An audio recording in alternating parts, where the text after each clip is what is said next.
मुझे और आपको भी अल्लाह ने दिन में 5 बार अपने घर मस्जिद में बुलाया है।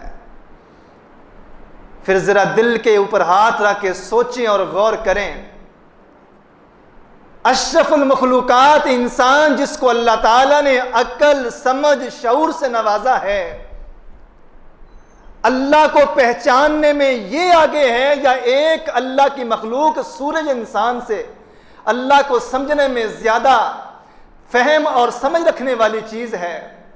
ये इंसान ही है जो अल्लाह की नाफरमानी करते हैं, वगरना इस कायनात का जर्रा जर्रा मेरे नबी ने फरमाया तुम्हारे रब की तस्बीह बयान करता है। हर रोज जब सूरज तुलू होता है, मेरे नबी ने फरमाया इस सूरज के तुलू होने पे जो अल्लाह के हुक्म से तुलू हुआ है, लोगों को रोशनी फराहम कर रहा है, जो मुसलमान शख्स, जो मुसलमान औरत सूरज निकलने के बाद मेरे नबी ने फरमाया फतवज़्ज़ा फअहसनल वुज़ुआ, उठा 2 रकत नमाज अच्छे तरीके से वुज़ू अदा करके, वुज़ू करके, मुकम्मल वुज़ू करके, खुशू खुजू से वुज़ू करके, शौक से वुज़ू करके 2 रकत नमाज पढ़ लेता है। मेरे नबी ने फरमाया सूरज निकलने के बाद ये 2 रकत नमाज अच्छे तरीके से वुज़ू करने वाला बंदा जब अदा कर लेता है, फ़ग़ुफ़िर लहू, अल्लाह इस बंदे को माफ़ फरमा देता है, काना वलदतहु उम्मुहु, जैसे आज ही इसकी मां ने इसको गुनाहों से पाक पैदा किया है। कितना छोटा सा अमल है। और अगर मैं यूं कहूं कि मेरे रब ने तो बंदों को माफ करने के बड़े असबाब रखे हैं, बड़े बहाने रखे हैं। दरअसल वो अल्लाह ये नहीं चाहता कि मेरे बंदे मेरी आग में चले जाएं, क्योंकि उस रब ने अपने अर्श पे इस बात को लिख रखा है कि मेरी रहमत हमेशा मेरे गुस्से पे गालिब रहेगी। मेरा बंदा खता और गलती करेगा, लौट के आएगा तब भी ठीक है, नहीं तो कुछ ऐसे अमल हैं जिनके करने पे मैं उसको माफ कर दूंगा, इसको पता ही नहीं चलेगा। सूरज निकलने पे वुजू करके 2 रकत नमाज जो बंदा पढ़ लेता है, अल्लाह हमें इसकी तौफीक भी दे दे और इस चीज को अपने सीने में बिठाने की तौफीक अता फरमा दे कि ये कितना छोटा सा अमल है, लेकिन इनाम और अजर इतना बड़ा है कि अल्लाह की तरफ से ऐलान होता है, आज सूरज तुलू होने के बाद तूने 2 रकत वुजू करके अदा कर ली है, ऐसे अल्लाह तुझे गुनाहों से पाक कर चुका है जैसे तूने दुनिया में आज ही आंख खोली है। 12वां अमल, गुनाहों को मिटा देने वाला 12वां अमल, खुशखबरी है ये अमल सुनने वाले उन बुजुर्गों के लिए जो मेरी इस बात को सुन रहे हैं। दाढ़ी के बाल सफ़ेद हो जाना या सर के बाल सफ़ेद हो जाना, ये बूढ़े बंदे का अपना ही एक मुकाम है। मेरे नबी ने फरमाया जो इंसान, जो नौजवान किसी बूढ़े का एहतराम करे उसके बालों की सफेदी की तरफ देख के, जो नौजवान किसी बूढ़े का अपनी जवानी में एहतराम करे उसकी बुजुर्गी की वजह से, मेरे रब का वादा है, मेरे नबी ने फरमाया जब ये नौजवान जो बुजुर्गों का अपनी जवानी में एहतराम किया करता था, जब ये बूढ़ा हो जाएगा अल्लाह ऐसे नौजवान इसके लिए भी पैदा फरमा देगा जो इसका एहतराम करेंगे।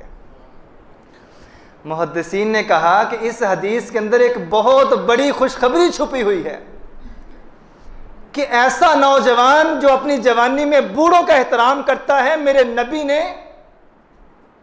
इसके बुढ़ापे में ऐसे नौजवान पैदा अल्लाह कर देगा। ये खुशखबरी दे के साथ इस बात की भी बशारत दे दी है कि अल्लाह इस नौजवान को लंबी उम्र अता फरमाए। रसूलुल्लाह सल्लल्लाहु अलैहि वसल्लम ने फरमाया, सैयदना अबू हुरैरा रज़ी अल्लाह तआला अन्हु हदीस के रावी हैं, सुनन नबी दाऊद की हदीस है। अल्लाह के नबी ने फरमाया मा मिन मुस्लिमिन यशीबु शैबतन फिल इस्लामी इल्ला कतबल्लाहु नूरुन यौमल क़ियामा। जिस इंसान ने मुसलमानी की हालत में बुढ़ापा ले लिया, मुसलमानी की हालत में उसके सर के दाढ़ी के बाल सफेद हो गए, कान लहू नूरुन यौमल क़ियामा, ये सफेद बाल कल क़यामत के रोज अल्लाह के नबी ने फरमाया इस बूढ़े के लिए, इस बालों की दाढ़ी की सफेदी वालों के लिए ये सफेद बाल नूरुन यौमल क़ियामा, क़यामत के दिन नूर हो गए। और एक दूसरी हदीस के अल्फाज हैं, कतबल्लाहु लहू बिहा हसना। इन बालों को उखेड़ो नहीं, सफेद बालों को उखेड़ो नहीं। मेरे नबी ने फरमाया इसलिए ना उखेड़ो, कातबल्लाहु लहू बिहा हसना, जिस बंदे के जिस्म पर जितने सफेद बाल होंगे उसकी दाढ़ी में, उसके सर में एक एक बाल के बदले कातबल्लाहु बिहा हसना, एक एक बाल पे अल्लाह उसके नामा अमाल में नेकी लिखता है। वह खुतवतुन बिहा हस सय्या, और एक एक बाल पे अल्लाह ताला उस इंसान के गुनाह माफ फरमाता है। शायद पहली बार आपने ये हदीस सुनी है। बालों को उखेड़ो नहीं, सफेद बाल बुजुर्गी की अलामत भी हैं। सफेद बाल नेकियों में इजाफे का बायस भी हैं। जिस्म के, सर के, दाढ़ी के सफेद बाल, एक एक बाल के बदले अल्लाह ताला एक एक गुनाह भी माफ फरमाता है। और सबसे खुशखबरी वाली हदीस ये है, मेरे नबी ने फरमाया जब बूढ़ा सर के बाल, दाढ़ी के बाल सफेद लेके अपने हाथों को उठाता है, रब्बे किबरिया फरमाते हैं अस्तहयी, इसके हाथों को खाली लुटाते हुए मुझे अल्लाह को शर्म आती है।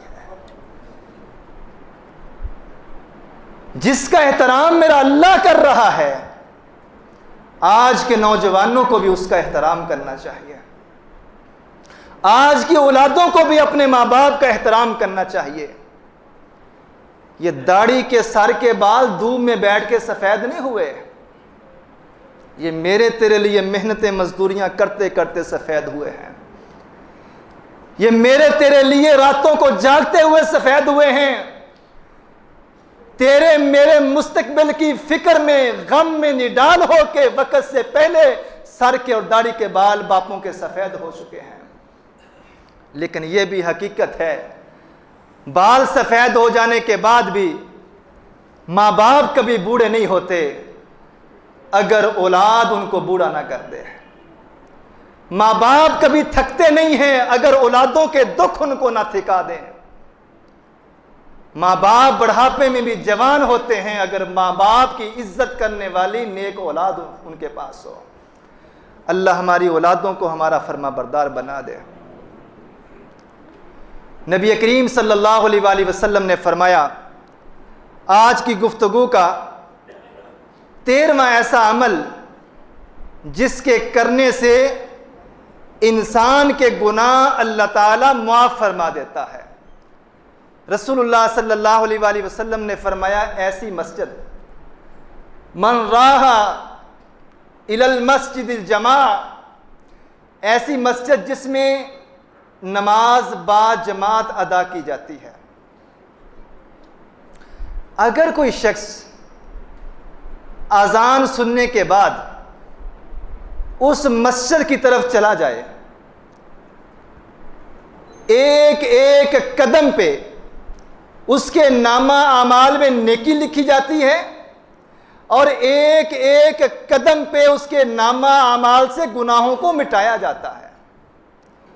अभी मस्जिद में आके नमाज नहीं पढ़ी, सिर्फ मस्जिद की तरफ जाने के लिए कदम उठा रहा है और ये अपने घर से निकला है अल्लाह के घर मस्जिद में आने के लिए, अभी पहुंचा नहीं, हाथों को उठा के सरेंडर करके अल्लाह के सामने खड़ा हुआ नहीं, सिर्फ आ रहा है अल्लाह से मुलाकात के लिए, अल्लाह के घर के लिए।